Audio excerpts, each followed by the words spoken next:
আসসালামু আলাইকুম, this is Famida হায়দারিফা। আপনাদেরকে আমন্ত্রণ জানাচ্ছি আবারও একটা ব্লগ নিয়ে। এটা হচ্ছে ঈদ প্রিপারেশন নিয়ে। আমি ঈদের প্রিপারেশনের মনে কিছু কাজ এগিয়ে রাখি, কারণ হচ্ছে ওই সময় অনেক কাজ থাকে, অনেক মেহমানদারি, সাজুগুজু, মেয়েদের সাজানো ঘোরাফেরা থাকে, এদিকে আবার বাসায় হেল্পিংও থাকে। এই জন্য আমি একটু কাজ আগে গুছিয়ে রাখি, না হলে আমি একদম তখন কুলাতে পারি না।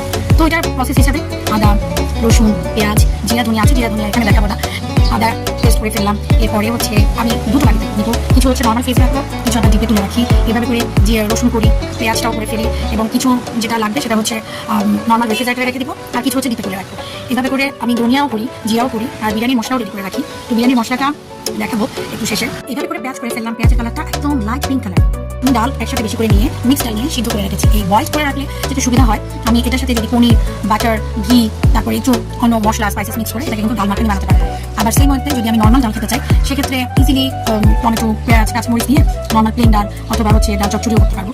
এক্ষেত্রে আমার ডাল সিদ্ধ হতে যে টাইমটা লাগে সেটা লাগবে না, একটা একটা করে কিউব করে আলাদা ফাঁকা ফাঁকা করে রেখেছি, যাতে একটা করে কিউব নামালে একদিন বা একটু গেস্ট আসলে ওই টাইমটা এটা দেওয়া যাবে। সো এই কাজটা আমি এবার আগে রাখলাম, ডালটা করে রাখলাম। সাথে হচ্ছে এটা রেফ্রিজারেটরে ডিপে রাখবো, ডিপ থেকে নামিয়ে একটা করে কিউব বক্স বের করে দেন আমি ইউজ করবো। এই গেল আমার ডাল, একটা ইজি টাইম সেভার সলিউশন, তাই না?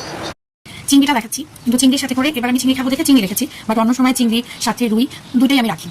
এভাবে পাতা পাতা করে আমি প্যাকেট করবো, পরিষ্কার করে টিন প্যাক করে, তাহলে হবে যখন আমি নামাবো তখনই আমি এটা কুক করতে পারবো, অথবা চিংড়ি ভুনা করতে পারবো। মানে খুব ইজি হয়ে গেল, পেঁয়াজও আছে, আমার মশলাও আছে। এই সেই মধ্যে আমি মুরগিটা রাখছি, মুরগি দুভাবে রাখবো, যে ঈদের দিনের জন্য একটু বেশি করে রাখবো, সেদিন কেমন মানুষ আসবে, কেমন মেহমান বা আমরা কেমন খাবো। এরপরে আবার একটু ছোটো প্যাকেট করেও রাখবো, কারণ ওরা তো ঈদে 1-2 সপ্তাহ পরে আসবে। আর এভাবে বড় পিস করে রাখার সুবিধা কি, এরপর বের করে ছোটো করে রাখা যাবে, ছোটো করা যাবে। এর সাথে খাসি, তারপরে গরু এটাও করবো, বাট খাসি গরু ওরকম একদম ফাইনাল ধরার মতো দিব না, তাহলে খাসি গরু টেস্ট থাকে না। এটা হচ্ছে পেঁয়াজ কেটে নিয়ে দুইভাবে রাখবো। এটা হচ্ছে পেঁয়াজ কেটে নিয়ে দুইভাবে রাখবো। পেঁয়াজকে কাটা শেষ করে একটু হাতে ছড়িয়ে এটা রাখছি বেরেস্তার জন্য।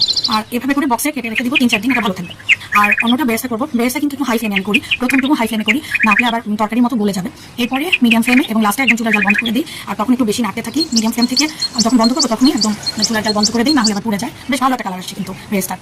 তো এটাও বেরেস্তা রেখে দেওয়া যাবে। এরপর আসি কাজুকে ধুয়ে ভিজিয়ে রাখবো, ভিজিয়ে রেখে ওভারনাইট ভিজিয়ে রাখার পরে এটা ভালো করে সফট হয়ে একদম ফুলে যাবে। এরপরে এটা একদম ক্লিন করে একটু কালো দাগ থাকে ভেতরে, ক্লিন করে দেন আমি মিক্সিতে ব্লেন্ড করে নেবো। ব্লেন্ড করার জন্য রেডি করে দিলাম। ব্লেন্ড করে ব্লেন্ডারে 1, 2, 3 একটু টাইম লাগে, একটু অল্প একটু পানি মিক্স করে করেছি। তারপর কিছু আস্তে আস্তে থাকবে, এই ব্লেন্ডটা করছি। তো দেখা যায় কেমন ব্লেন্ড হয়, একটু আস্তে আস্তে রয়ে গেছে, বাট এটা প্রবলেম না। কাচ্চি বিরিয়ানি বা রোস্ট করার জন্য আমি যে মশলাটা ইউজ করি সেটা আমি বাসায় বানিয়ে নিই। এর জন্য আমি জয়ফল, জয়ত্রী, দারচিনি, এলাচ, সাদা এলাচ, কালো এলাচ, গোলমরিচ, লবঙ্গ এইসব নিয়ে একটু তেলে নিই হালকা জালে, তাতে হয় একটা স্মেল আউট হয়, সুগন্ধি বের হওয়ার পরই আমি এটাকে গ্রাইন্ডারে গ্রাইন্ড করে নিই। ঈদ প্রিপারেশনের এই ব্লগটি আশা করি আপনাদের ভালো লাগলো। আমাদের প্রিপারেশন শেষে সেলিব্রেশন অলরেডি শুরু হয়ে গেছে। আপনাদেরকে জানাই ঈদ মোবারক। স্টে টিউনড, আশা করি ভালো থাকবেন।